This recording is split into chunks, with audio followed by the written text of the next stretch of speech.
السلام علیکم ورحمۃ اللہ وبرکاتہ۔ الحمدللہ رب العالمین والصلاة والسلام علی سید المرسلین، اما بعد۔ محترم ناظرین، آئیے ہم جانتے ہیں کامیابی کے 4 راز۔ میرے بھائیوں، 4 صفتیں ایسی ہیں، 4 خوبیاں ایسی ہیں کہ جس انسان کے اندر یہ 4 چیزیں پائی گئی تو وہ کامیاب ہے، دنیا میں بھی اور آخرت میں بھی۔ اور اگر ان میں سے کوئی ایک چیز ہمارے اندر نہیں پائی گئی تو وہ انسان کامیاب نہیں ہو سکتا، وہ انسان نقصان میں رہے گا۔ جیسا کہ اللہ تبارک و تعالی قرآن پاک میں ارشاد فرماتا ہے، والعصر ان الانسان لفی خسر، کہ قسم ہے زمانے کی، تمام انسان نقصان میں ہے، تمام کے تمام انسان گھاٹے میں ہے، الا الذین آمنوا وعملوا الصالحات، سوائے ان لوگوں کے جنہوں نے ایمان لایا اور نیک اعمال کیے، وتواصوا بالحق، اور حق بات کی وصیت کی، حق بات کو لوگوں تک پہنچایا،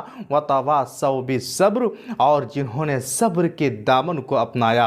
میرے بھائیوں، اس سورت کے اندر اللہ تبارک و تعالی نے وہ 4 صفات اور 4 خوبیاں ذکر فرما دی ہے۔ اب ہم دیکھیں کہ یہ چاروں چیزیں ہمارے اندر کتنی پائی جاتی ہے۔ اللہ پر ایمان، رسول پر ایمان، اور ایمان کے جو تقاضے ہیں، کیا وہ چیز ہمارے اندر ہے؟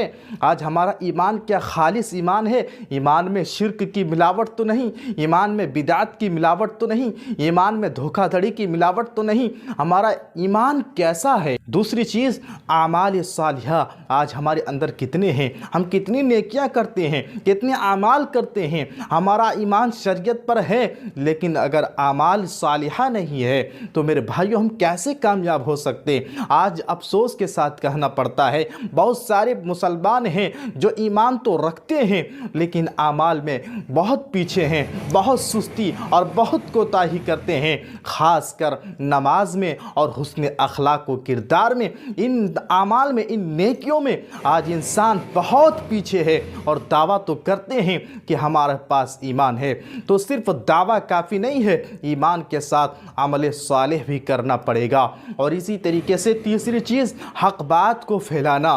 حق کیا ہے؟ کتاب اللہ، سنت رسول اللہ، یہ حق ہے، تو اس بات کو لوگوں تک پہنچانا، یہ کام آج ہم کتنا کر رہے ہیں؟ اور اسی طریقے سے اللہ رب العالمین کی جانب سے جو بھی پریشانیاں ہوں، جو بھی دقتیں آئیں، جو بھی تکالیف اور مصائب ہوں، ان مشکلات پر صبر کا دامن پکڑے رہنا۔ اگر یہ 4 چیزیں ہمارے اندر آ گئی تو میرے بھائیو یاد رکھو، ہم کامیاب ہیں، اور اللہ رب العالمین ہمیں دنیا اور آخرت میں کامیابی عطا فرمائے گا۔